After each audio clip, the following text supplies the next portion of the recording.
On the podcast today, Nicole Arbour, comedian, recording artist, business coach, influencer, former Raptors cheerleader, and internet cheerleader, and one of the most effervescent encouragers I know.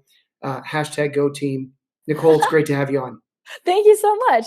I'm really excited to be here, Jim.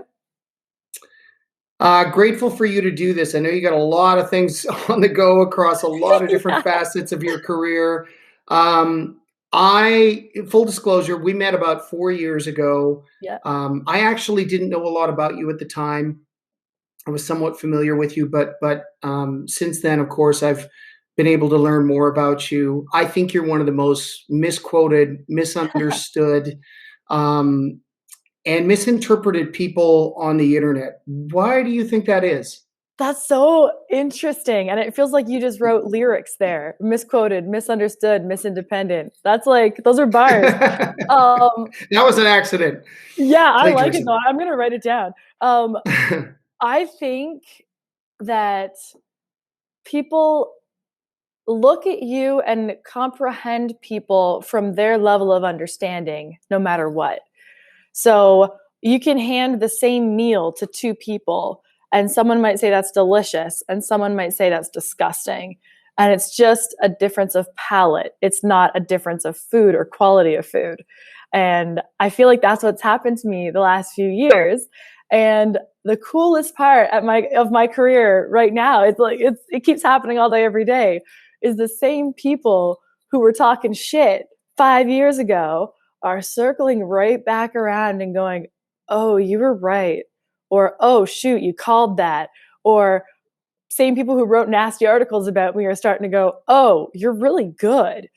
Like their perception, I haven't really changed, but their perception of what I'm doing has changed. And I kind of feel like I was just maybe a little ahead. And now people are catching up.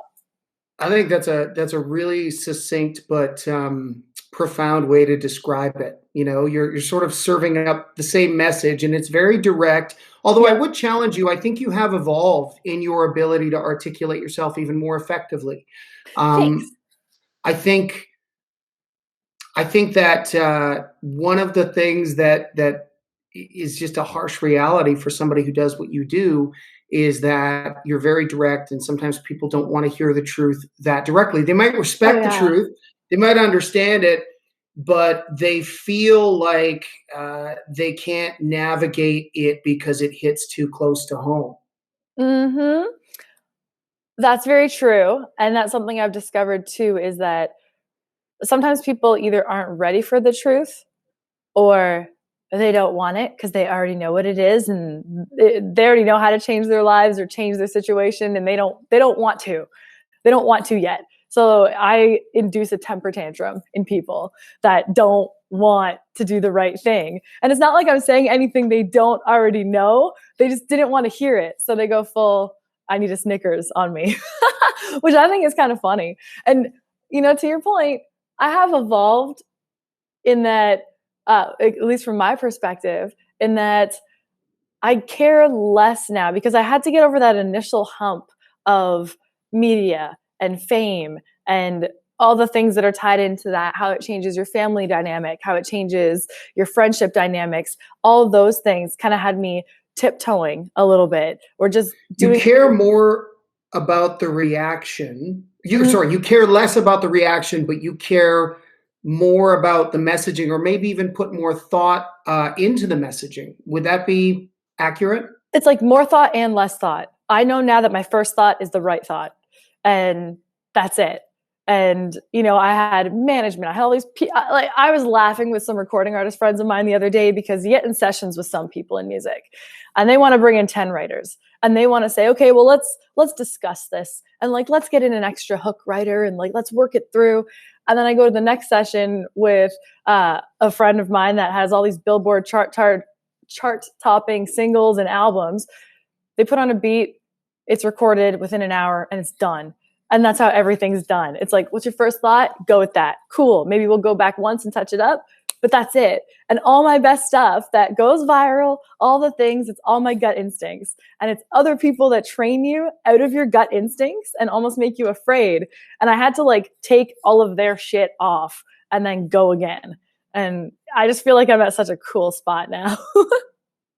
Yeah, it's interesting because if you look at a video that really helped substantiate your fame and infamy, like Dear Fat Yeah. People, it Yeah. would be interesting if you were to create that from inception today, Mm. if the message would essentially be the same, but if it would be less provocative or more provocative, where do you think you would be with that? I love that video. I love it. I hope I would release it exactly the same way. Um, But do you think you would? would I right this second? No, because I've already done it. If I hadn't done it, I would. I hope I would have been as funny as I was in that one and not thought about it because I didn't think about the jokes then and I just let them fly and they're freaking great. Like I let other people convince me for a while that I should be embarrassed of that video. You made Dear Fat People, and I'm like, fuck yeah, I did. That video has over 100 million views, I think now. A piece of crap doesn't have that. And most of the comments are hilarious. And I have thousands upon thousands of people who've come to me that they changed their entire life because of that video. And I get messages about it every single day. So I won. And it's funny. Like when you watch it, it's a funny ass video. It is funny, and the thing about the video, if you watch it the full way through, like Yeah. many of your videos, you do qualify a lot of the things that you're saying very provocatively with some intentional language behind it. Like, hey, listen, like I actually want the best for you, but Yeah. I'm slapping you in the face with this message that's going to seem very affronting, but the intent behind it is to help you light a fire under your own ass to do something about your health, Yeah. right? And I think sometimes because everyone wants to boil these things down to little clicks, right? And little Sorry, I saw clips. some lipstick on my teeth. There you go. It's okay, it's all good. Everybody wants to boil these things down to little clips and then take them out of context at times. I Yep. think that the struggle is you have to, just like a great film or a great song, you got to stick with it to the end and Mhm. then really back up and take a 30,000 yard view of what the intent was behind it. And I think for most of your videos, if people are willing to not just take the summarized version that some biased reporter has done on you and Yeah. actually dig into your material and do their own research, they'll realize that there's a lot of kindness there. And that's one thing that really struck me too, because you kind of have this veneer of hard ass, take no shit, but you're very thoughtful. I mean, in my interactions with you, whether it's setting up a lunch appointment or whatever it is, like you're very thoughtful and considerate and empathetic. Thanks. And I don't think people see that side of you very often. Do they see it more so in the long form podcast that you're doing? Well, thank you, first of all. I think that people see it, yeah, people see it definitely in my Go Team Academy because they're with me long form, and people see it, I guess, more in the live streams, and people in my real life see it for sure, and anybody who works with me. But I haven't, I was kind of bred in this way where it's like, do the comedy, be funny, be the comedian. You have to be on all the time and be that. And it's just not true. And I'm not a one-dimensional being. And I really get off on talking about real life stuff. And I love kind of like that Oprah Super Soul vibe. Like that's what I listen to all day. And like, that's my thing. So that's really who I am. And when I did that like TED style talk a couple of years back about my car accident, people started going, oh, there's layers to this girl. And my surprise was, oh, you didn't know that? Like, people don't realize that an artist isn't always on all the time, Like, that was kind of a surprise to me. So, as I'm going, people are saying things to me more often, like, oh, I didn't know you were this. I didn't know you were so smart. That's always a funny backhanded compliment. But they I get that really often. Like, whoa, you're really smart. I had no idea. I'm like, oh, maybe I got to work on that. I don't know. But Well, the amount of creativity that you're churning out, I mean, that doesn't just happen in a vacuum, but it's interesting you point to the trauma because, again, I think this is important for people to understand. yeah. You were suicidal at one point. You were in a terrible car accident, injured to the point where you were basically bedridden and on Hmm. painkillers all the time. And Do you think there is a correlation between what you've been able to do in comedy Yes. and your ability to process the trauma that you went through? So Mm. finding an outlet for that trauma through some sort of creative endeavor, which for you has been comedy, but there's other things, and we'll talk about those other things. Yeah. Do you feel that that's helped you process all that pain that you had compartmentalized in your soul for so long? 1000%. And to say that, like, the pain was not just from the accident, the pain was triggered by the accident. The pain was already there. Uh, having to strip away all the things I thought I was as a human being happened because of the accident. But all those veneers were put on me way before it. I thought I was popular because I'm pretty or a model or a cheerleader, or I'm important because I have XYZ friends, or I make this much money, or I'm on TV. That stuff had to be stripped away by the accident for me to feel that pain of not being that anymore. And then knowing that's never who I was. Like, that's the cool lesson that happened in there. And then what I really learned, and this I think is where a lot of my stuff comes from, is that people in general are in pain because we're full of shit. That's it, period. We are in pain, and we make ourselves be in pain because we lie. We lie to ourselves. We lie to each other. We lie about what we want in life. We lie about what makes us happy. And then we get into these lies, and then these lies turn into our lives, and then we're depressed, and then it goes from there, and we're in crappy relationships. We're in a job we hate. I've said it before, and like, that's what it taught me. So I was like, I just need to tell the truth. The truth is hilarious because I'm in a world full of lies. So I made that list of all the things I needed to just tell the world the truth about. Being fat was on it. Instagram models was on it. Today it was BLM. That was on my list today because I saw an article about it. And I'm just like, just tell the truth. That's all you got to do. And yeah, it kind of like happened from the accident.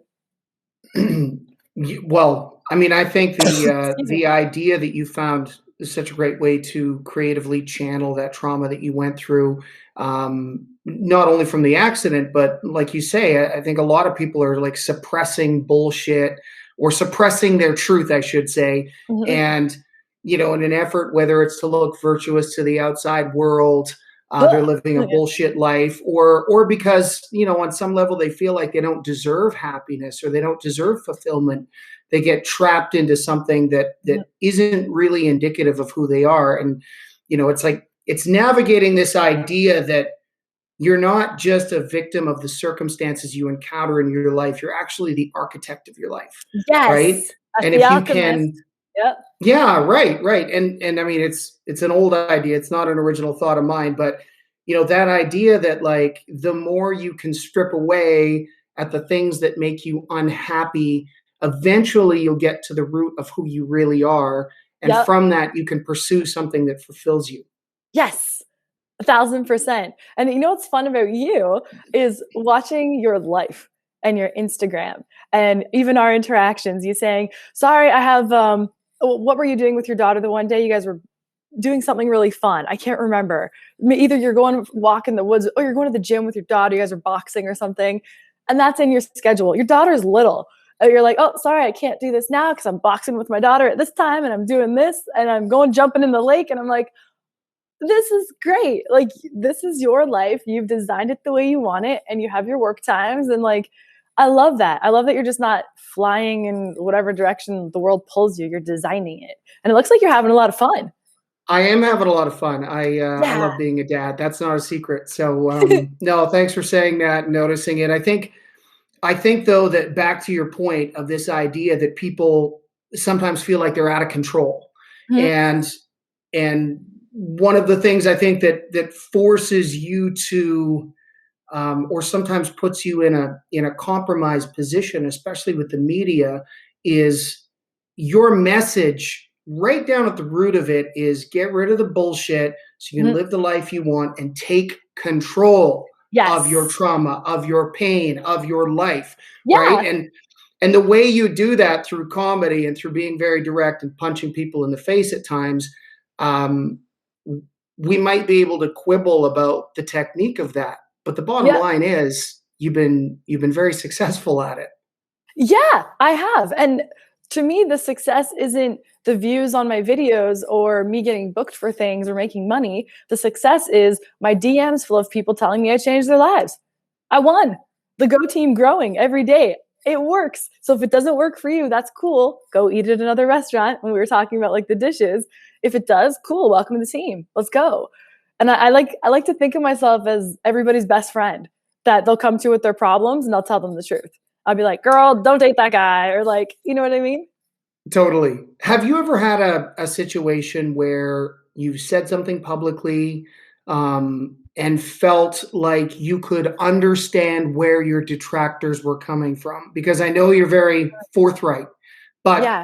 there's got to be times where someone says something to you, and in that moment you go, "Son of a bitch! I never considered that angle, or I never thought of it that way." Yes. You know, no, I have no regrets on any of it though. No, not regrets, just an Has that understanding of the happened? perspective. Not really, because I always look at everything from 360 degrees before I even speak on it. That's just kind of how I look at things. And I say it the way I say it on purpose. You're very fortunate you have the ability to do that, because not most people, including myself, do. It's like, oh shit, I would But have I put that know, differently. yeah, Right, but I know that you can never do something perfectly for everyone to like it. So I stopped trying to make it perfect for everyone to like it. If I say it right. this way, these people won't like it. If I say it this way, these people will get upset. So if I just say it the way I'm going to say it, the people meant for me will be with me, the people not won't. Maybe I'll get them on another video, maybe I won't. And I just think that's so important for artists, for entrepreneurs, for anybody, is just stay in your fucking lane. Just be you. And then people who want you will come to you. But if you're like trying to tailor it to make people like you, you're going to have this fake veneer going on that's going to crack one day and you're going to be really unhappy. So I just do my best. And if I've ever said something and then I learn more information after, I'm cool to share that info too. Like I love being wrong because it means I learned. So that like I don't have ego about learning. So if I ever have to correct myself, I'll be like, oh, my bad. This actually means this. And then it's good. Yeah, fair enough. I think that's an evolved perspective, right? To get to that place where it's less about ego and pride, and I wish more politicians could drink from that cup. Right? It's like, From every when you side. screw up, Yeah. it's okay. You're human. Yeah, from all sides of the political spectrum, it's Yeah. okay. You're human. Like, when we talk about controversial subjects like the pandemic response, right? And how the world was shut down, and how there was a lot of in some cases very righteous fear, depending on what your underlying health conditions or what the Mhm. conditions of your body are. Like, this can be a lethal disease. I'm not saying Yep. it's not, but it would have been different if health professionals from the beginning had said something to the effect of, listen, you're probably all going to get this thing. It's Mhm. really contagious. The good news is you're probably not going to die unless you have these underlying conditions. So, what we're going to do is we're going to protect those people. They're Yep. vulnerable as much as possible. Yes. But we're going to continue on to have everyone modify their life to a degree. But Yeah. continue on so that we don't end up with a bunch of unintended consequences off the back end of this situation, right? Like Yep. suicide, depression, etc. Yep. No one's been able to do that. No one's been able to go, hey, I think we over-indexed on our response to this. And you Right. know what? We were just doing it from a place of concern. Yep. And now we've realized we've got to walk this back a little bit and slowly reintegrate society back to Yep. some degree of normalcy. Yep. Man, how refreshing. If a That politician would be came out and said awesome. that, yeah, It I would be would be, amazing. they'd have my vote to the end of time. Same. Same. I was saying that the other day. I'm like, it's okay to say you guys were wrong. It's a brand new virus. And Yeah. I followed every single protocol. I always did until I got it. And then when I got it, it wasn't awesome. It was like a really bad cold flu for 3 weeks ish. I did get the chest pains. That was like, to me, the only scary part. And I used oxygen and I did all these things. Um, but then after I went, there's no reason the world should be shut down for that. There's no reason. And like my friend that I was with, he had asthma and he had it much worse than I did. And even he said the same thing. There's no reason the world should be shut down for that. And then I got mad. I got really mad. Because I thought about all my friends that are entrepreneurs, all the business owners, all the people who lost everything because I might get a chest cold for a couple weeks. Like, it just, I was so pissed off after. I'm like, we're not being honest about what's going on, and I don't like that. I'm Well, sorry, and I Jim. think, Just one sec. I'm just going to plug in my computer because I saw the little alert. I'm yeah, sorry to go cut us off ahead. there. No, no, no, that's all fine. We can edit that out. No Looks big like the deal. plug. Okay, there. It was plugged in, but it Okay. wasn't fully pushed. Um, Okay.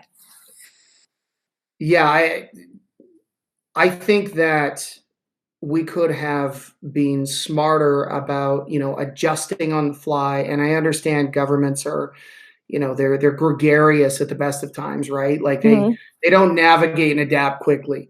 But we could have adjusted on the fly, really poured more time, money, resources into making sure that the most vulnerable were protected, Mhm. but making sure that people who were in good health could still go out and participate in the In world. life. So, Yeah. right.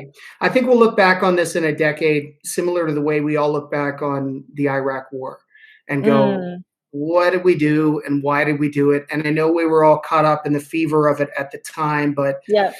man, we could have done things so much differently, and hopefully we will learn from it. Yes. For me, the whole thing feels like the first time you jump off a high dive. Like, I remember being terrified last March, mostly for my family. And, you're getting all your supplies and we're all doing that thing. You're scared every day, watching the news every day. And then eventually when I got it, I was like, okay, well, I'm jumping off. And then I get to the bottom. I'm like, that was it. That's it. And I talked to all my friends who have had it, and only one of hundreds of people I know who've had it have had adverse effects.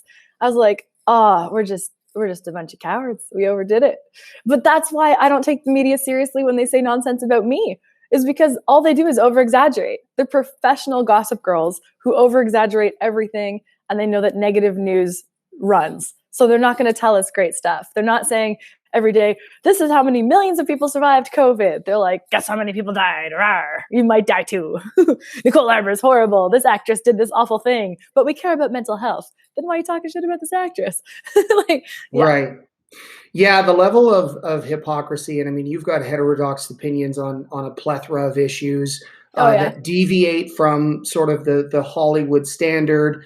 Um, there must have been. I mean, I know that you've got a fidelity towards truth, or certainly what you see is the truth at the time, and sometimes that changes as you grow and learn and evolve and Yeah. acquire more knowledge. But there must have been a temptation to play into that culture of everybody's got to think the same way and mirror the same talking points on the same issues all the time. I Mm, mean, this homogenous groupthink that we see out of Hollywood and out of pop culture. I mean, you're really standing firm against that. But at times it must have been mhm. tempting to play into it because, frankly, it's probably cost you some money and some opportunities. Nothing worth having is what I've realized. Um, I don't, we're going to die one day, all of us. We don't know what day that's going to be. I don't want to be on a set working with people that if I say one thing wrong out of their script that they've written for me for my life that I have to think, that I might get fired. And then I have to rebuild my whole life and my whole career. And then they're going to cancel me. And then they're going to spread in the press that I'm an awful person and try and dig things up. What a shitty way to live. So I don't feel like I've lost anything that was worth having if I've lost anything. Like, my life right now is pretty freaking cool and I can feel the trajectory of it. And the people I'm around are good people who all act the same way. Like, we just do whatever. And we butt heads on our opinions on different topics.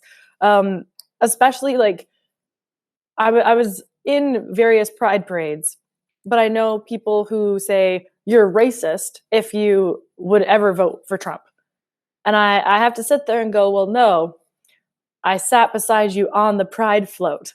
I helped organize the parade, but also I think that he defends free speech. So I think that.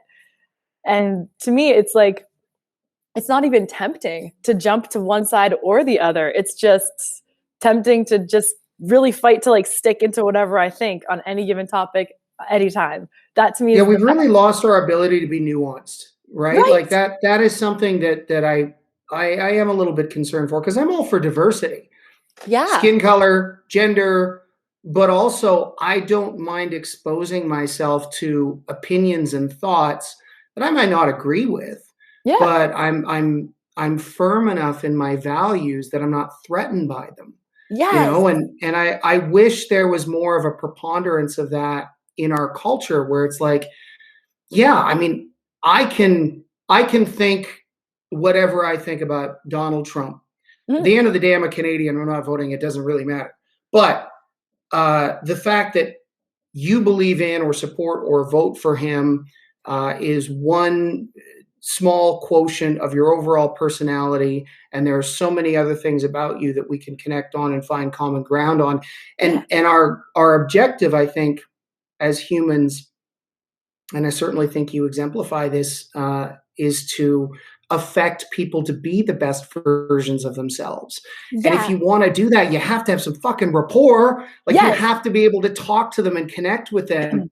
And if you're unwilling to go down that road because your preconceived bias has built this wall that you won't even engage in a conversation. It's like, Mhm. I always say this to my friends who are, hardcore extremists on either side of the ideological spectrum. It's like, well, what's your plan? Like, if all Trump voters are terrible people, Yeah. is the plan to put them on trains and ship them to concentration camps? Like, what's I've the heard end this game? before. Because Yeah. if you want to moderate their perspective and have them understand why, maybe according to you, and maybe according to the empirical truth, they have embraced a corrupted belief structure about someone or something, Yes. then you have to build rapport with that person in order to convince them to come back from the edge, Yes. right? And 1,000%. and I'm thinking about my comment we're sections right losing now. our yeah, totally. We're Yeah. losing our ability to do that. It's like, man, like, you can't bring people on side if you just call them something and block them and cancel them and push them away and ostracize them, and not only ostracize them but force them to build community with other people who have been ostracized, who probably also have those same extreme, in some cases corrupted beliefs, right? Like, Yes. we're creating our own enemy, literally. You're 1,000% right. 1,000%. And as you were saying that, I thought of two recent instances. One, I went on a podcast last week, it'll come out soon, of a girl who does porn and OnlyFans, and she did porn for years and whatever. Very different aesthetic to me, very different Instagram aesthetic to myself. And I could tell she was kind of nervous to have me on, because we have different views on that. To me, I'm just like, yeah, of course. And like, she's very liberal. I'm not on those kind of beliefs. And I could tell that she was nervous, and she was even like talking to her fans about like, well, I wasn't going to have Nicole on maybe because we have such different thoughts. But then I was like, maybe we should. I'm like, yeah, obviously. Listen, I don't want anybody's little girl to be in porn. I don't think any little girl grows up and says, I want to be, doing whatever to myself on camera every day for money. I don't believe that's true. I think a trauma caused it, and then we re-victimize ourselves and pretend it's empowerment. That's my belief. And I could still sit there and talk to her. Like, we could shoot the shit. We could go for coffee. We could do whatever. I don't care. But that's my thought on that thing, And we have, to a degree, lost that. But I'm encouraged because I'm like, great. There's people like me who's willing to do it. And I'm willing to do it publicly. And I'll do it publicly with anybody who will talk with me. Anybody who'll sit down, I'll talk to you. All right, let's do it. Like, so it's crazy, but I do feel I was at the Daily Wire yesterday and seeing how these dudes, and I talked to them about this, like, I consider them like super nerd dudes in the best of ways. So like Ben Shapiro and that whole crew over there at Daily Wire. Ben Like, Shapiro is definitely a nerd. Ben Shapiro's a nerd. And he He's talks awesome. like 6,000 words a minute. But anyway, proceed. It's that like 160 IQ or something that does it. And then, Yeah. like Jeremy and the whole crew over there, they're like, to me, the super pack of dude nerds in the best way. Like, I love those kind of guys.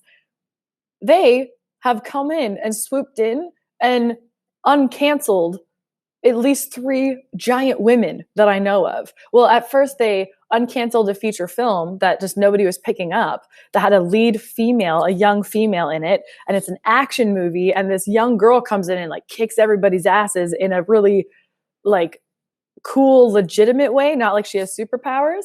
The film's called Run, Hide, Fight, and it's dope. It's like an amazing action film. So they were like, we'll buy that and we'll put that out. I was like, why was it not under consideration in Hollywood? Did it have some sort of conservative message to it?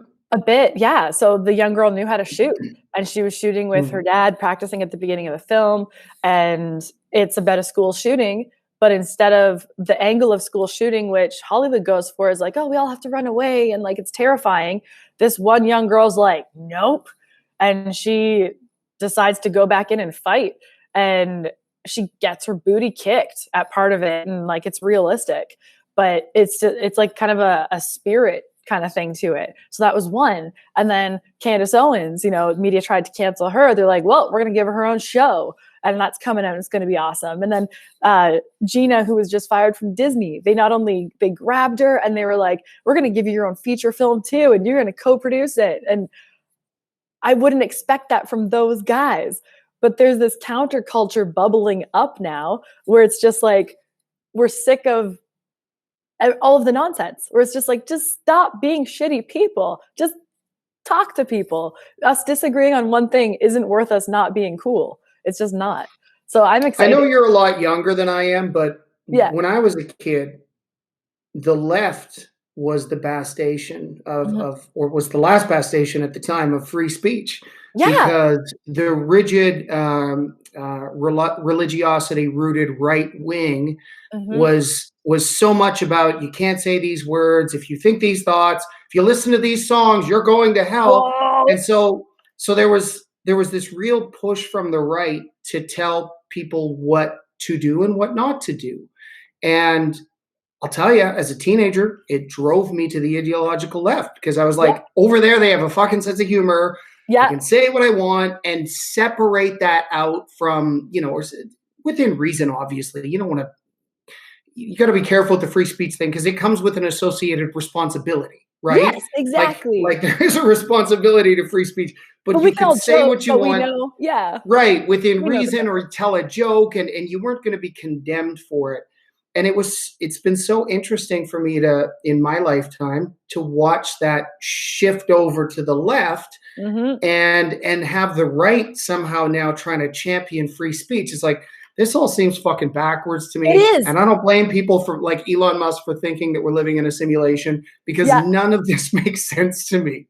Yeah, you know, 1,000%. I watched it too. And I swear it was like 5-6 years ago, right when I started making videos online, that I went, excuse me, is nobody else noticing we're going crazy? Nobody's noticing how nuts we're acting. So I just kept poking at the crazy that I saw.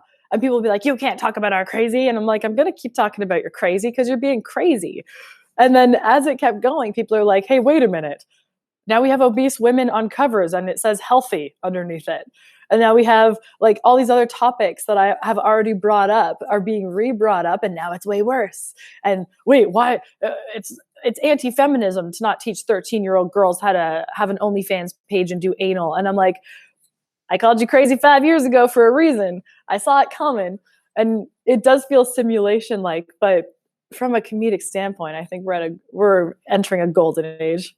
It's a golden age for a comedian, for sure. And you're seeing the rise of people like yourself and Ryan Long, who we've talked about before. Say Ryan. Yeah, how fun is Ryan, that? He's awesome. And you've known him for years, swinging. Right? Oh, Canadians yeah. People are used to think it. we're siblings. Like, we kind of do. Like, if we're standing beside each other, it's like, oh, yeah, we could look related. Yeah, Canadians are coming out swinging in the comedy. It's making me happy. It's just so interesting to see. I think we all have to resist the temptation to conflate people who reflect some of the same values possessed within one ideology with the worst elements of that ideology. Yeah. So what I mean by that is, on the right, you see people going like, listen, I'm voting for Trump. I don't really want to, but like, here are the things I have. So that person's on white supremacist and a racist and a sexist and a homophobe. And it's like, Okay. And then on the left, you see it too, where people on the right sometimes are Yeah. tempted to conflate people who have more liberal views with Yeah. the worst elements of that most extreme side of the ideology, right? And I think as human beings, we all need to resist that temptation because it is very easy to go, all right, well, you believe this, so this must mean this, this, and this about you, Yeah, isn't right? that how racism causes problems? Like, you are this, so you That's must the be this irony or of this. it. Like, what? That's the What are we irony of doing? it. People are Yeah. silly. We're causing our own problems. And it is so heartbreaking because you're right. Sort of the root of racism is taking a look at somebody, seeing the wrapping paper and not the gift Yep, that resides inside them or the gifts they could offer to the world, yep, and making an assumption based on that. And it's unfortunate, like, I mean, obviously it's unfortunate when someone's a hardcore racist, but what I'm also seeing is this strange type of racism that is existing in the ideological left, mm, whereby when they see someone who has minority skin color, they want to automatically label that person a victim. I have lots of friends who that's really happen to not weird. be white Yeah. who aren't fucking victims, man. Like, they are crushing it in life. And it's like, it's a Are little you okay? condescending. Yeah, it's a little Yes, condescending and a little bit yes.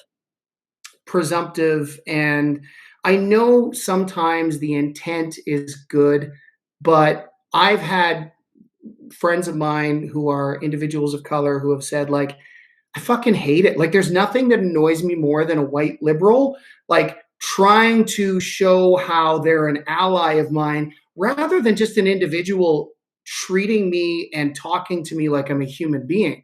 Yeah, that's Anyway. like the babying thing. You know what I mean? It's that like white savior thing or whatever. It's just weird. It's just I'm like, can't you just be normal? Everybody? Can't we just act normal? Like we can But there's also this weird thing that happens, and you've encountered because you've talked a lot about sexism, and oh especially yeah. in comedy and on your journey as a female entrepreneur.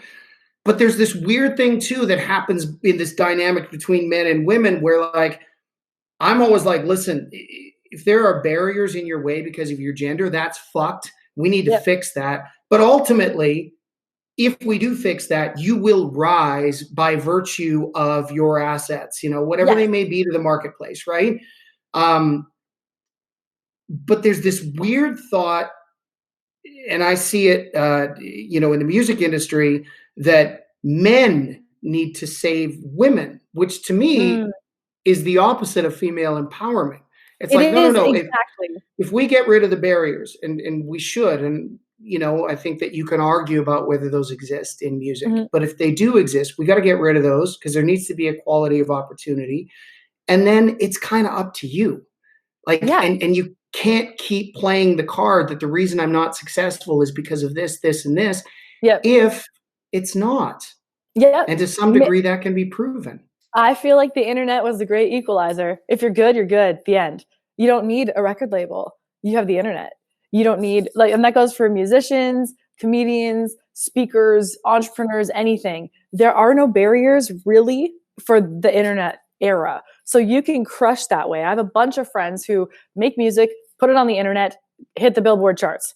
Make music, put it on the internet, hit Billboard. Who produces it? Or Them and don't. their buddy. Yeah, or Or don't. don't, but they make a shit Yeah. ton of money anyway and they own everything. Yeah, exactly. So it just doesn't fly anymore. People are like, I remember the same comics making fun of me for doing YouTube videos, being like, "Yeah, you're not a real comic anymore. You're making YouTube, blah, blah, blah."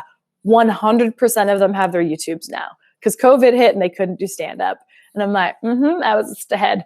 So it's just the equalizer. And now it's funny because they're like, oh, yeah, you only got views because you got boobs or you're whatever. And I'm like, well, all right, zip up. I had a viral video the other week with a freaking turtleneck on. Go on, sir. Maybe it's just you're not as good, and that's a possibility. you know, it's kind of fun Yeah, though. it's funny what people will create in terms of excuses to justify why they're not successful. And the more that you can root that out in individuals and go, hey, listen, like, maybe it is because you don't have great boobs or you're not handsome or you have this maybe it is that thing, but maybe it's these other 7 things you're not paying attention to because you're so focused on this one thing that gives you this identity to identify as a victim. And that is so tempting for people because it just gives you, and I'm not saying this doesn't, there are people who are real victims in life and who have gotten a shitty deal of the cards, right? Yes. Like those people exist. I'm not denying the existence of that. Okay. But there are people who want to pretend that they've had that, even though they haven't, just because they haven't figured out their angle on how to succeed. You're going to laugh, Jim. I went on a rant on a comic recently who's probably twice my age. We were sitting having some drinks, and he's like, if I got this, or if this person would have taken me on this tour with them, or if this would have, then I would. I'm like, no. I was like, how many videos did you put out this week on your Instagram? He's like, none. I was like, okay. Well, these young guns that are coming up that you're saying are stealing your stage time. They've done four different sketches this week. So they're building their audience. How many podcasts did you go on this week? None. And I was like, you're not doing the work. The game changed. You got to change with it. It's not their fault. It's your fault. So come back to me with the same speech after you do all the things necessary, and then tell me there's some unfair advantage or disadvantage that you have. And he was just like, but I'm just not having it. Like, excuses just don't count to me anymore. Do you know who Cameron Haynes is? I know that name. Yeah, he's been on Joe Rogan a few times. He's probably the best bow hunter in the world. Cool. But he's also, the reason I follow him on Instagram is because he's a beast. He like runs a marathon every day. He's like 50 years old, great shape. Anyway, he has this slogan, which I do love. No one cares, work harder. Yeah. I like that. For most of us, that's the reality. And again, I'm not saying there aren't people out there who don't have a rough roll of the dice. They do exist, but there are a lot of people out there who want to pretend that they that it's external reasons to point to for them that contribute to their lack of success in any given domain. And there's lots of people out there who just need to maybe resonate and understand and appreciate that message. Like, listen, no one really cares. Everybody has their own version of trauma and their own shit and their own history, and some people more than others. But everybody has something that they can complain about, and everybody has some sort of superhero embedded within them that they just haven't discovered yet. I like to look at it as fossil fuel. So, the person who discovered fossil fuel, they could have been like, ew, look at this black goo. But they're like, nah, I'm going to make it fuel shit. Like, the same person could have looked at that and been like, ew, I need to wash my hands. And someone else turned it into a freaking rocket fuel. I'm like, yeah, that's what trauma is to me. That's not dissimilar to the feedback you probably get online. Like, one thing that I've often coached my artists through is if they get trolls or shitty comments, I always remind them, listen, it's all fuel. Yeah. Right? Like, it's all fuel. You can take encouragement, and that can be your fuel, but you can also take the people who said you didn't have it or you weren't going to make it, and that can be your fuel as well. And the comments are the comments. You can't do anything about that. But how you choose to process them and how you choose to let them affect you, that's where the magic is. Yeah, 100%. And I always think of the comment section as a stadium. It doesn't matter what level of professional athlete you are. There's people screaming, boo, Tom Brady, boo, you suck, at every game. So that's going to be in the comment section because someone's drunk, like someone's in there drunk. So whatever, it doesn't matter. If they think I suck, go find something else. I don't care. That's cool.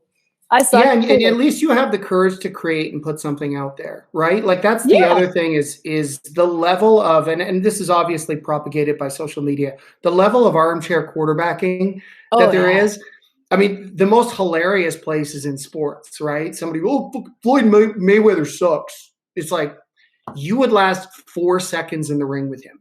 Like, not even 4. Totally. I like to think of the people judging the beauty pageants, like they sit at home and like, she's ugly. Her waist is whatever, and they're 300 pounds. Yeah. It's just, I mean, hey, I can forgive that a little bit because you might be born ugly, but no, I'm just teasing. Surgery is what it You is. Yeah. you can you can certainly understand, and for anybody who's a creator, whether you're an artist, a comedian, if you're putting yourself out there, it is unfortunate that we live in a world now that it's so much easier to burn things down, even though it is so much easier to create, Yeah. right? Burning things down with hateful comments is, I get it. It's part of the game. It's not like I don't see the utility in criticism, Yeah. but I think it's really important for people who want to criticize to be self-aware enough to go, man, at least they're doing this. Like, I've never done that. Like, that's kind of how I keep my criticism at bay, whether it's politicians Yeah. or public figures. It's like, you know what? I may not agree with this person on this, but they've done these 8 things that I would never have the courage to do. And in that, I can find admiration for them to some degree, That's right? very And nice of you. humanize them. Yeah, yeah. I appreciate that, but I also think like it would be it'd be nice if we saw that reflected more publicly, because I think that a lot of people want to judge you, Yeah. and don't understand the full context of your personality, how intentional you are at trying to encourage the best in people, and maybe they don't like the delivery of the message, but they know somewhere deep down there are aspects of that message that are true. Yeah. So yeah, Well, I hear you on that. Sometimes they don't like the delivery. Sometimes they don't like the package that it came in. Sometimes they don't like what time of day they watched it. Maybe they were taking a poop and it was harsh. Like, who knows? But I really want other artists to know that you don't have to care. And there is this like little timidness to artists that it's like, oh, but people said some things. Good. People said some things. Good. Worry when there's nobody commenting. That's when you worry. I started like a firefight a couple hours ago because I was posting about the BLM thing on my Facebook, and I saw the comment section just go. It had 1,000 shares in like a minute. I'm like, oh, this one's going great. Fight in my comment section. Hope some of you learned something. I've had people fight it out there and become friends. I talked about this on a live stream recently. I had a girl who was really a fan message and say that she's unfollowing me like a couple of years ago, and she hated one of my comments. And then I DM'd her back, and we got into it about what we were actually meant. And now she's a friend, and we work together. And she just released her first book, and she mentions me and that situation in it. Like, the diversity of the fight, I think, is good. I think it is churning out some diamonds from the coal, and you just have to swing. I always go back to it. We're gonna be dead. You're gonna be dead. So fuck up, artists. Go for it. Maybe what you put yeah. out was a piece of shit. Maybe you could do it better. I have videos I put out that I watch them now, and I'm like, oh, that wasn't awesome. But I had to learn, and How do you evade? So obviously you don't have a problem with the idea of not playing to the crowd, right? We've no, established that. yeah, But how do you determine, now that you're more identified with the ideological right and the yeah, MAGA movement and all of that, how do you maintain the self-awareness to go, I don't want to play to that crowd either. Like, there's still an empirical truth that I believe, yeah, whether it aligns with right-wing views or not, even though I'm embraced by that community. yeah. That's got to be so tough to navigate. And I think you could give people great insight into I don't even how to, think like, about it, Jim. I what's don't think that? about it. I don't think about it at all. I like. I don't want to give you a Well, drawn out answer. you're pro-choice, for example, right? You're I am pro-choice. not. You're I'm not well. anymore. It's a remix. It's a. I've had to think about that Okay. a lot. That was my one that I was just like, I don't know. I don't know what I think about this, so I don't want to talk about it because I don't know what I think about it. Do I think that women? But you had publicly said at one point that you were pro-choice, Yes, and you've changed those views over time. yes, because I think abortion has been lobbed into the whole selfish, just be selfish, do whatever's good for you kind of thing. And I think women need to take more accountability. I think it's not a form of birth control, ladies. I think there's certain circumstances where I don't want a woman who was raped to have to give birth to that baby. I don't want if there's a birth defect, and it happened with a pretty close friend of mine where they thought that there might be some severe defects and life-changing kind of things. I was like, hey, I understand if that's what you got to do. But I don't think it's a form of birth control. And I think we're being assholes to be just throwing around human life like that. And that's not what we're supposed to be doing. So I think that we need to have a little bit more responsibility. Do you believe, and I'm actually taking this from an excerpt of an old video of yours I listened to. I was doing lots Ooh. of research this week, so forgive me. Okay. Do you think that in that particular video, and I agree with what you said here, I think that anybody who, or any woman who goes through the process of contemplating and then going through with an abortion probably isn't doing it in a very cavalier fashion. It's probably something that they have tortured themselves over making the decision on. So I think, to be fair, like, I don't know if it is something that people just sort of like see as this like instant birth control option. It is I'm though sure now. that does It's happen. on TikTok. It's a trend on TikTok right now where girls are filming in the abortion clinic and they're going like, when he sends you a cute message before the abortion. And it's so normalized now that that's why I have that feeling on it. Because girls are like, whatever, just go get an abortion. I've had 4, whatever. Like they're treating it like it's just like you're taking plan B, which I think is fine. Take plan B. I've taken plan B a bunch of times. It was not my plan A, but I took plan B. But I do see the younger generation, like the younger millennials, younger millennials and lower are treating it as a form of birth control, like it's nothing. Whereas I feel like elder millennials and older didn't treat it like that. It was something you would torment over and like, is this the right thing to do? And I don't want to be doing this. I feel like it's a generational thing and it's just become super cavalier. And yeah, was it Bill Clinton that said abortion should be accessible, safe, and rare, or something like that? I think right, that's a good way to that say was it. sort of the prevailing pro-choice narrative in the late 90s and early 2000s. And again, it's a generational thing. I'm showing my age all the time, but it was sort of like, yeah, if you need to do this, like if your life is in a place where you cannot handle the responsibility, and you believe you're going to bring that child into a worse situation, like, or a tragic situation, it's an option, right? So I understand that, but I wasn't aware of like the TikTok bullshit and the fact that it's gotten so pathologized because it's creepy. Yeah, it's a like, listen, it's a tough one. I mean, you and I talk about lots of strange things in our conversations, and Always. this is obviously a powder keg. I mean, I'm pro-choice, but I see the validity of the pro-life movement in that who is speaking for the fetus, right? Like there needs to be some advocacy group because they don't have a voice themselves. That thought used to be a left-wing tenet of philosophy, right? It was like someone needs to speak for the people who cannot speak for themselves, right? Yeah, that is inherently a left thing. Yeah, that was a left thing. So to me, again, it's like this strange paradox of like, yeah, I understand, like a woman's right to choose. I think that's sacred, and I think we have to preserve it. But I think to pathologize it or to make it so culturally convenient that we dismiss the gravity of the act itself is a mistake. And I think you can possess those two beliefs to some degree. I just came up with something, Jim, while you're saying that. While you're saying that, I thought to myself, unless it was, a violent or a rape or something really bad like that situation, I kind of think girls should have to have the baby. Then now you've learned the lesson, because there's so many parents that are waiting to adopt babies right now. Like I've seen the list, it's massive. So maybe if girls started to have at least have the baby and then you can give it up for adoption after, then they wouldn't be doing that again.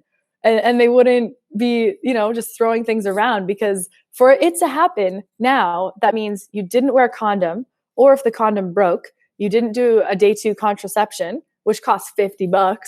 You know what I mean? Or less. A lot of places you can get it for free if you're at college. I think it's like $5 or something.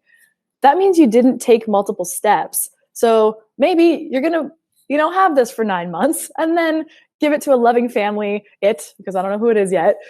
I'm just making shit up, but maybe there's something else in it where we're not killing fetuses, because that's always been my weird thing, is I'm like, when is it alive?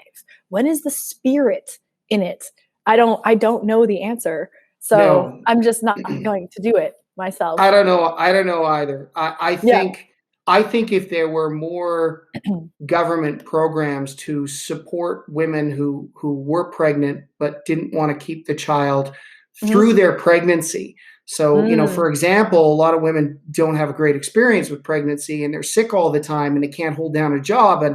And so if there was some sort of program whereby, you could assist those individuals in good, clear intent to go, listen, we're going to make sure that you're healthy, you got all the vitamins you need, you got all the nutrition you need. And at the end of 9 months, that baby is going to go to a loving family. Listen, like, why not? Right? Like it might be a cool solution. Out. What's that? It might be a cool solution. Yeah. I mean, I'm sure there are, I'm not thinking this thing through, and I need days to think about it. For sure. Because there could be downsides and unintended consequences, but it's like, why couldn't that be one of the choices in a pro-choice argument, right? Ooh, I think bring the baby to term, make sure that it is an option right now, but I don't think there's a lot of programs that exist for women who end up, with an unplanned pregnancy, other than, you can have an abortion, you can give it up for adoption. But if you give it up for adoption, even if you have a terrible experience with the pregnancy, you're essentially on your own. It would be great to see more support for them in that domain. I totally agree. Process. Yeah, I totally agree. We might be onto something. We might be onto nothing, but we tried. This is why I wanted to do a podcast with you, because I knew that we'd talk about all kinds of controversial, fun shit. Yay. So you are a stand-up comedian who was born out of the internet, YouTube, Facebook, Instagram age. What are the major differences you have when you get up in front of a live audience versus when you're creating in this situation that you're much more accustomed to and much more comfortable with? Interesting question. So I did stand up quite under the weather a couple of weeks ago, and it was harder for me to, because I was super under the weather, it was hard for me to feel the audience because I'm used to just hitting that energy right away. And then there's a little bit of it depends what crowd I'm walking onto, because now I can walk into a crowd and it's my crowd. There's millions of people watching my stuff all the time. So I can walk out and they already like me. So they already know my vibe. They already know what I want, what I'm going to do. And then it's a totally different game. If I'm going to an open mic, or if I'm a random night and they might not know me, I have to spend 5 minutes introducing myself to these people. And I don't think I want to do that anymore. After the last few times I did stand up, like just popping up places, if the crowd doesn't necessarily know me or one or two do, I'm like, well, why would I do that? Like, I don't see, Michael Bublé trying to find a crowd where nobody knows him so he can sing an open mic and see if people like his song. It kind of seems silly that I've built a platform and I would just perform randomly. But in terms of like actually live crowds, I fucking love them. I love them. And I think that for me next is the evolution of, I don't want to do stand-up because everyone else does. So I want to do all of Nicole Arbour on stage in one big ass show. So it's not just standing there with a mic. That would never be enough for me. There's going to have dancers, there's acts, there's going to be live stuff, there's sketches, there's all sorts of different things. I want a big ass experience. That's what I want to do. Yeah. And so there'd be multimedia elements to this. Oh, yeah. Would it be still relatively comedic, or would it be a sort of a combination of a lot of the stuff you do online is sort of this combination of inspiration and comedy?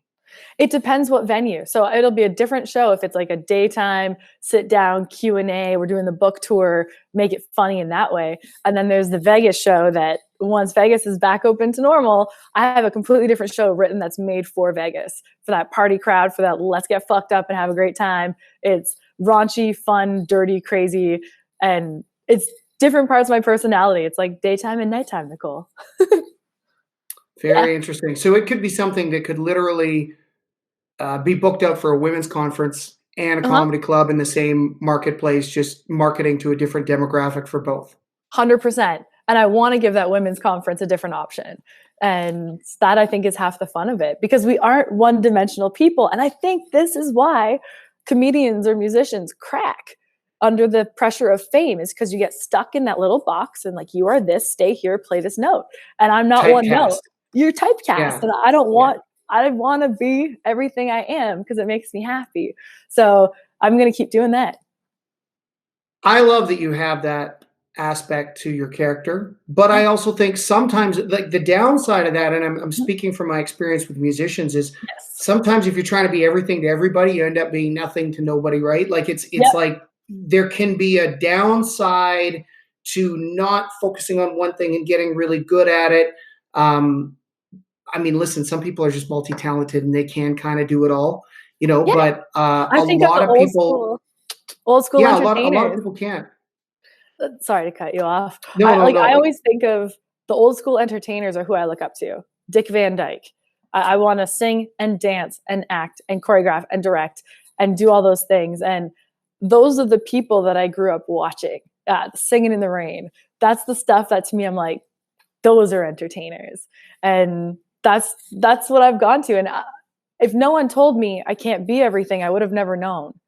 So I think I just have to go back to being a kid and doing that. And, we both, I think you follow him now, Ryan Upchurch, that you saw that I was doing some Yeah. stuff with.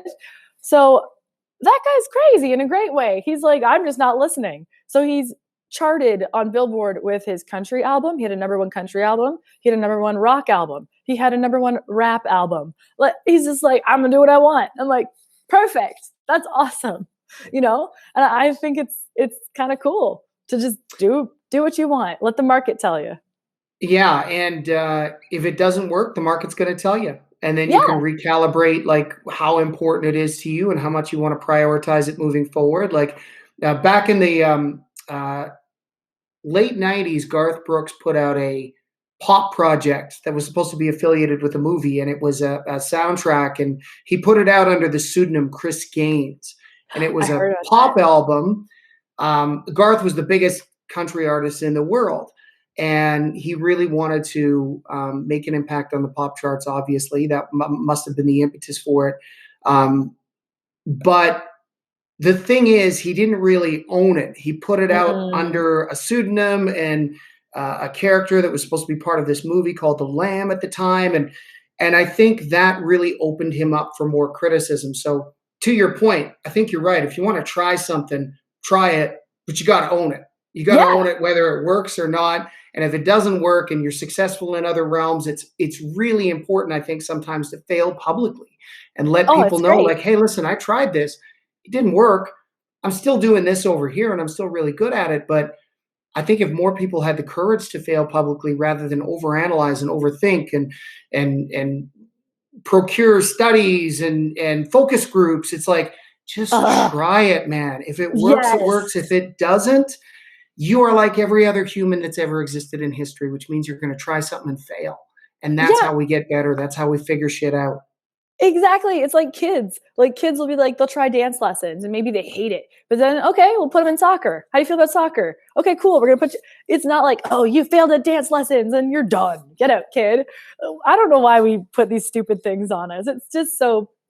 I'm rapping. You know that, right? Like I rap and I love it. And that's how my brain works. And I was in the studio the other day and they were like, you're going very fast. I'm like, oh, my bad. Am I not supposed to? They're like, no, like not a lot of people can do that. And I'm like, oh, okay. Like I'm just doing it. I'm not thinking like, am I the right aesthetic? Am I the right color, sex? Do I look like a rapper? I don't care if I look like a rapper. I'm rapping, therefore I am a rapper. And I will have an audience for that music. And the audience that's not for it will be for someone else. And I hope I know them and I hope they make all the money. Like How it's long have just you had a desire to put music out? ever. Yeah, ever. Like forever. Like Always? Yeah. yeah, I can remember being like 13 and writing my lyrics in my little notebooks and stuff. And always had it. I just didn't know when I would do it. or how. Were And you then in writing college, little Taylor Swift heartbreak songs at that point in your life, or what were you writing? it was actually about being bored. I remember like writing about how bored I was, and then I felt like my mind was going a lot faster than what I was being taught, so that I was constantly dreaming in my head to be somewhere else because I was always bored.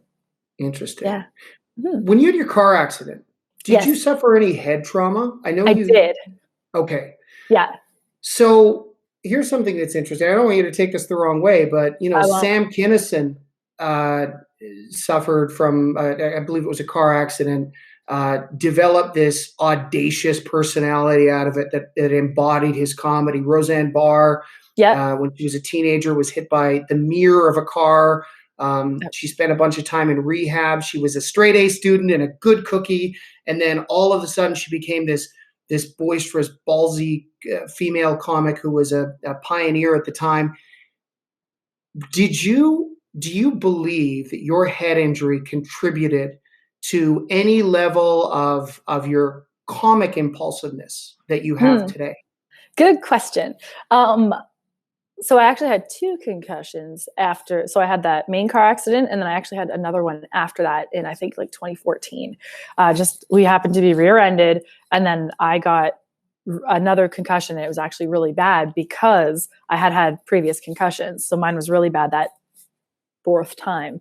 Um, and what I noticed is I was always funny, always. When I was a kid, I was always witty. I've always been the funny one. I was always the funny Class person. clown. Yep, always the funny one in the musical comedies. I was doing stand up well before I was ever in the car accident and doing it successfully, and my timing was always great.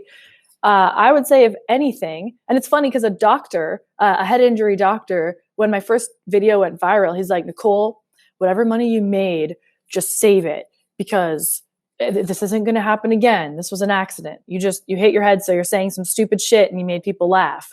And I was like, no, dude. Like, this is what I do professionally, and this was all on purpose. And he tried to I remember I was in tears. I left there in tears. I told him to fuck off. But he's like, no, like NHL players think it'll go forever, and then they don't save their money. You're not, this is a one-hit wonder thing, Nicole. And I'm like, no. So to Oh, he answer was your, wrong. he was, He may have. I mean, you would know because you had the conversation, but he may have done it from an intentional place of trying to help you, yeah, right? Like going, hey, listen, bank this money because things could take a turn for the worse. Because I'm sure he had experienced that with other people that he dealt with who had head yeah, trauma. yes. Still, I thought it was an asshole thing for him to say instead of being like, that's awesome, keep going. Because Yeah, words matter to people, especially when you're in like a vulnerable spot, like working through head injuries and getting your cognitive things back. Like, it was a lot already. 100%. Um, but for me, what I think happened is I think it releases something. I think it kind of just takes the veil down a bit and just sets you back to when you were a kid, or sets you back to before you cared so much. I think that's what happens. I definitely swore a lot more after the car accidents, and I started swearing out of pain, and it was a doctor who made me do it because I wouldn't. And she's like, say fuck, Nicole. I'm like, no. And she's like, say fuck. And then I was like, fuck. She's like, did you hear yourself? That's horrible. And she made me like scream it eventually. And then she's like, how'd that feel? I'm like, kind of awesome. And then like it just kind of went from there. And then I just kind of let it fly now. I don't, when I catch myself censoring or feeling that feeling around certain people where I have to alter what I want to say, that's my signal that I shouldn't be around those people. It's not my signal that I need to change. It's that get around people who are more chill and more comfortable and fun. How much was that signal going off for you when you relocated to LA? Because Oh, that must just be happening all the time. all day, every day. Being in Nashville the last 3 weeks, it's so comfortable. I'm comfortable. And I was, out in the country doing fun things. And, I was in Florida for a couple days doing fun stuff. And I was just chill. And people don't understand what LA feels like until you leave. And then you're like, I can breathe again. Oh, look, there's normal human beings. Everyone isn't taking selfies. Everybody doesn't hate themselves. Everyone's not posturing. It's not fake AF. And it was awesome. But I can also feel Canada differently now too. Canada feels like it's trying too hard when I go back home. It's just, it feels like it's trying too hard to not be America. And in that, it's losing who it was. And it's trying too hard to be polite over things it shouldn't be polite about, like So lockdowns. expound on that. Okay, So, lockdowns, okay. yeah, so like lockdowns. Okay, well, the government said that, it's all good. Fuck this. I don't want to be doing this. Well, why don't you say that out loud? If you're not saying that to your politicians, they don't know how you really feel. If I'm the only person swearing at Justin Trudeau, telling him, why are you letting planes land from Air Canada coming from China at the beginning of the pandemic, you dolt? Shut the border for that. If you don't say it, they don't know. Oh, I don't want to, And I remember last year, Ben Mulrooney's wife was being canceled for making racist remarks and blah, blah, blah. I called bullshit on that right away. I was like, no, this other girl's trying to use her. I've seen this game 1,000 times.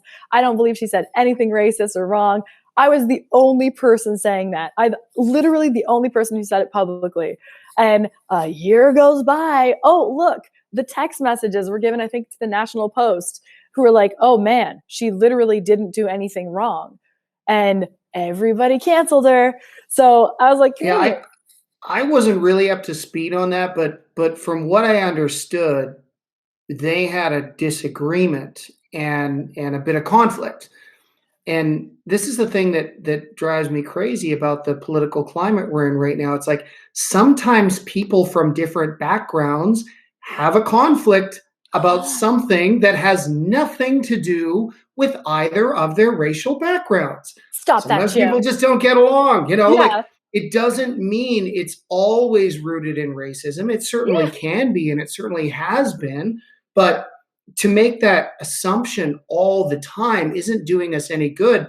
Yeah. And again, it doesn't get back to actually solving whatever the disagreement might be, right? And Like, Canadians should have said, hey, no, or show us the text messages. Or like they should have fought back on that a bit more, because you just let someone get canceled for no reason. And part of me went, well, she did threaten the girl with legal action or after something. she tried to cancel her. So after she Okay. said that she was gonna, like, I'm gonna release all this, I'm gonna make these people hate you, I'm gonna drag Megan into it. She's like, I'm gonna sue you if you like try and get me fired, kind of thing. So when I saw it all come out in the wash, I was just like, Canadians gotta get some balls. Why didn't Like, she just screenshot the whole conversation and release it? Like, to you me, know, that would be the thing to do. that's what I think too. But in hindsight, there was things that happened with me where in hindsight, I would have done it really differently. You might have a publicist being like, no, you be quiet. You be the bigger person, say nothing, which happened to me before. There was a producer that lied and said I was part of his movie and that I was fired from it when my Dear Fat People thing came out. So then all these headlines are Nicole Arbour fired from feature film. I was never part of your fucking movie. What are you talking Right. about? And the guy from Telefilm was like, no, Nicole, please don't go after him, because like we're funding that film and we don't want it. And I actually listened and I let them obliterate my professional reputation to be nice Canadian and not, I should have swung at him as hard as I could. And I will. If anybody comes at me again, I actually kind of dare them. But yeah, like I just won't take the shit anymore. And I think that might have happened to her. She might have had a publicist in her ear saying, like, we're going to take care of this. We're going to handle it. No, you're not, because you've never had it happen to you. So you don't know how to do this. And yeah, those are my How do thoughts. you delineate the line between being strong and assertive Mm-hmm. and chronically agitated? Ooh, good one. I would say it has to matter. Like random people, like if I go on Twitter, I could see a million things to be annoyed about. People are stupid. Fake articles are written all day, every day, and then people respond to those fake articles. And it's almost like a script. Both sides in the US have a script. It's I can't believe they did this. They're bad people. Look how bad all these people are. That's the left. And this side's like, I can't believe they wrote this. This isn't true. They're bad people. Blah, blah, blah. It's a mirror almost. And this is what the reactions are to absolutely everything.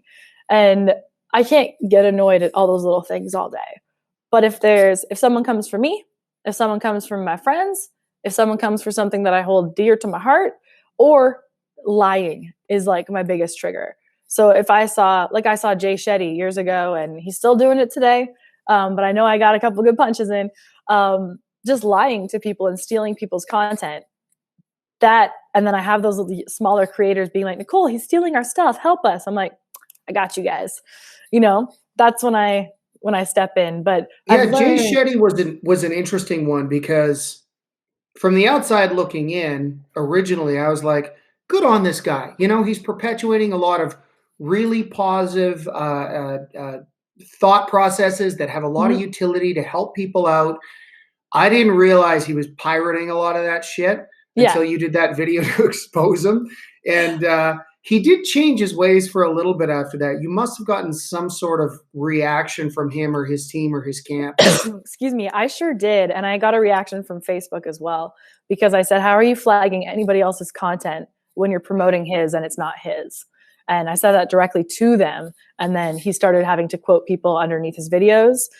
Even his posts on Instagram now, he'll put the quotes underneath, but he's still making tons of money off other people's stuff. He'll just say it like it's a script and then say their quote after it. So to me, he's just spiritual karaoke. That's what it is. That's the brand. Right. Yeah. And it's funny that, I don't know, there's this idea that you need to be the creator of wisdom rather than just someone who's in possession of someone else's that resonates with you.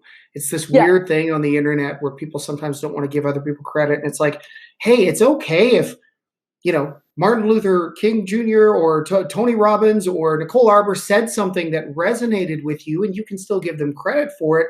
Yeah. But it might mean something to you that really, weighs heavy on your soul in a positive way.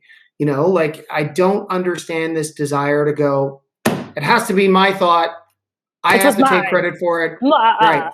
Yeah. Right. It's like they want to be known as a prophet, and they're obviously, in his case, a false prophet. That being said, I don't wish the guy any harm, because I think he is putting out a lot of great, I think he's propagating a lot of positive content. If he could find a way to give the people who actually came up with those ideas the credit, then I think you probably the money. Yeah, the money. I'm like, you put a little name under there, but you posting those 5 people's awesome work today generated you $50,000. So how much of that are they going to get? Because if he's a radio station for spirituality and he's just the DJ, he should still be paying the artists. That's how I see it. Like, that's my thought on it. I still think it's very unethical what he does, because he's not paying the artists. Interesting. I'm gonna have to stew on that one for a while. But I see where you're. I totally see your point. I get it. I mean, I think that even if you are sort of the broadcast signal, to use your analogy, as a radio station for really good ideas, you might have an obligation to the people who originally created those ideas to make sure they're compensated fairly, just like a radio station has to pay artists who compose and perform the music. That's what I think. Yeah. Okay. Interesting. It's my opinion. Since you come up with everything you do originally, and they're your thoughts, now, do you have a team of writers, or what's the deal there? Like a lot of comedians do. Yeah, no, I don't. Everything I say comes out of my head. It just falls out. And my music, same thing. It's myself. Do you bounce shit off somebody? Like, do you have somebody in your camp that you're bouncing things off of, going, hey, what do you think of this? I thought about tackling this subject or taking this down. Or is it all you, basically? It's me. Yeah. Like, even if I have camera people shooting with me and stuff, and I'll bounce something off them fast, I'll be like, okay, wait, I need three more words to say coffee, cafe, energy drink. Okay, I got it. Never mind. And then I just go. So it might be like, hey, you got one more word for this? Great. What are people offended by right now? Okay, cool. It's like that. And then I just go. Most of my stuff I don't write right now. I just do it. I say, point the camera at me. Great. You're laughing. So do you resist the I love it. I mean, I think that it's great that you have that much autonomy over your process. How do you resist the temptation to attack hot button issues just because they're hot button issues, right? Like, you did mention there are things that really resonate with you. There are things that sometimes are at cross purposes with your value structure, and you feel like you can go after those things. But I would imagine there's a lot of media and coverage about things that you don't really give a shit about that sometimes you feel like you need to comment on because of your status, right? Every once in a while. I don't take that bait anymore. But to me, that's just a different format. That's like a daytime talk show like The View or something. They have to take that bait every day. What's the story of the day? And I'm not against that format.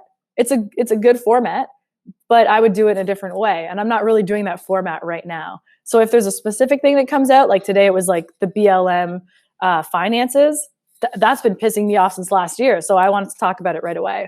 Is it worth me sitting down What doing was a it video? about that pissed you off? Where's the money going? That's what I said for right away when this whole BLM thing started. I went to the website because I was going to donate, and I started clicking around on the website, and there was nothing there. And there was some t-shirts for sale, and I clicked on programs, and there was nothing. And it was, they might be coming soon. And I click around and I was like, this isn't an organization. This is someone bought a .com and they're selling some t-shirts. Why do they need my money? For what? What are you going to do with my money? Oh, Nike just gave you $5 million. What are you going to do with that? Who are you? And then I start clicking into like their ideologies, and I'm like, we're going to dismantle the nuclear family. Why? What does that have to do with helping Black people? You know, like I had some pretty firm ideas, like actual ideas on what we could have been doing with the money that they came up with. And one of them was, especially during COVID, if money that was raised, so over $90 million, was given to small business owners who are Black, it could have been the literal great equalizer. Because when everyone was down, if they got that little head start, then when everything opens back up, you know what I mean? Like, that to me was, we just gave them, okay, get on base before everybody starts again. I think it's And fair. where did the money go? Nobody knows. Where did all the, they don't know. No, nobody can find it. And what's your theory? It's stolen. It's gone. I think it got stolen. I think part of it was sent to political groups. I've heard some of it went to Act Blue to help get Biden in. I think a lot of it was embezzled. You know, I saw $8.5 million was spent on administration. Who's your administration? Nike doesn't spend $8.5 million on administration. Administering what? You know, like, what are you talking about? And I've been part of so many big charitable initiatives that I know how they waste money and how much of it gets wasted. They promised, I think, over $20 million in grants to people last year, and only 500,000 of that was ever delivered to one chapter in Denver. And that's it. So $90 million, it's not invested somewhere growing that we can see it. It's there. It's not being, delved out when people are suffering during COVID. So it pisses me off that that's what happened. I feel like everyone was stolen from. And I feel like they used a moment in time in history to literally steal money from people. And who knows where it's going to go. You saw that happening on a microcosmic level with Robin DiAngelo, who released the White Fragility book. What a loser. Which apparently she had ready to roll. Like she had it printed and ready to roll the next time there was some sort of major racial issue in the US, which she knew would be inevitable. Mm-hmm. To me, it's like, if that's all true, ambulance chasing. I'm a bit of an idiot, but like, if that's all true, that is gross, right? Like, you are literally like a jackal, awaiting this terrible thing that happened that just, broke the hearts of millions of people, and obviously was just cold-blooded murder. Yeah. And you use that to sell books. Yeah. And you're white, bitch. You're white. Yeah. Yeah. And how much of her money went to support, inner city charities or help build, community centers or something that actually might help with some of these problems in some of these troubled areas? It's good question to ask, Jim. That's a good question to ask. Did she just swoop in and she's doing all these like corporate trainings now? You're white. Like, if what you're saying in your book and in your teachings should be taken seriously, then you shouldn't even be teaching it. You should be hiring someone else of color to teach these lessons. Like, it's just it's a level of bullshit that I can't even wade through, because I'm just like, you're selling snake oil. You are an ambulance chaser. You're just waiting for a disaster. And anyone who buys into that, I just think is stupid. And I wouldn't work at a corporation that would hire her. Like, you got to be dumb to hire her. Oh Well, God. it's either that or they're just, there's a lot of virtue signaling happening in the corporate world, and you've always got to ask yourself if you feel like you're fighting the system, but what you're fighting for is aligned with Amazon, J.P. Morgan Chase. Yeah, yeah, Like, yeah. are you really fighting the system? Like it's a worthy conversation to have with yourself, and not to say that sometimes corporations aren't well intended or on the vanguard of positive change, but you really want to investigate what their intent might be. And Mm-hmm. the virtue signaling in the corporate world is real right now, for sure. It's creepy and it's weird. Yeah, it's like sugar water carbonated can solve in a can, can solve racism, and just all these people that came out with commercials and initiatives and like, we're doing this. It's like, none of you, none, did anything that actually helped the problems. Take your freaking corporate money. Let's go fix these communities that need it. That would be doing something. You retraining all your staff ain't it. Just stop it. And they're paying hundreds of thousands to do those stupid things. It's dumb. But if Nicole ruled Racism the world, is racism is to some degree a systematic problem, but at the end of the day, it's a human problem. yes. It's there has to be individual responsibility for how we treat each other, as opposed to assuming we can fix all these things top down through big daddy government, right? Like, Yeah. it's not about what you post, it's not about what you tweet, it's how you treat people, Mm-hmm. and anyway, it's Like, I you and couldn't imagine I. getting that script from corporate and being like, "Oh, hello there, fellow coworker of color. It's wonderful to see you today. Your hair looks now nappy." Like what? Oh my I god, couldn't imagine how awkward those things are. Yeah. so awkward. And unlike this conversation, but Yeah. you and I have. I'm going to wrap this up because you've been so generous with your time, and I appreciate you so much. You But always are. Thank you. this is this is a perfect example of two people who don't see eye to eye on every single issue, and we're Yeah. never going to. But we can have a conversation. We can get along, and I'm always encouraging the best in you, and I think that your ability to convey hot button issues in a context that isn't mentally digestible for everybody or emotionally digestible for everybody, but speaks to a certain segment of the population. And I know how many people you help, and you've shown me your DMs of people's lives you've changed, and it's you're doing some really great work. I mean, not everything is going to be accepted by everybody, but overall on the macro, you're doing some great things, and I applaud you for all your courage. Thank you so much. I think a lot of it has to do with having cool mentor type people like you to look up to who are just good human beings. And, we've talked about the different kinds of women that you've worked with that are famous and amazing over the years. And knowing that there's good dudes running shit, it helps push me forward. So thank you. Oh, that's very That kind all of you to those women say. are comfortable to work with you and yeah, it's awesome. Well, I appreciate that, and yeah, you're not going to hear any hashtag Me Too stories about me. So Well, let's how about go. hashtag go team instead? Hashtag Go Team. Let's go That's for right. that. That's right. I love it. Thank you. Well, thanks again for doing this, and enjoy the rest of your time in Nashville. Thanks. Talk to you soon. Okay.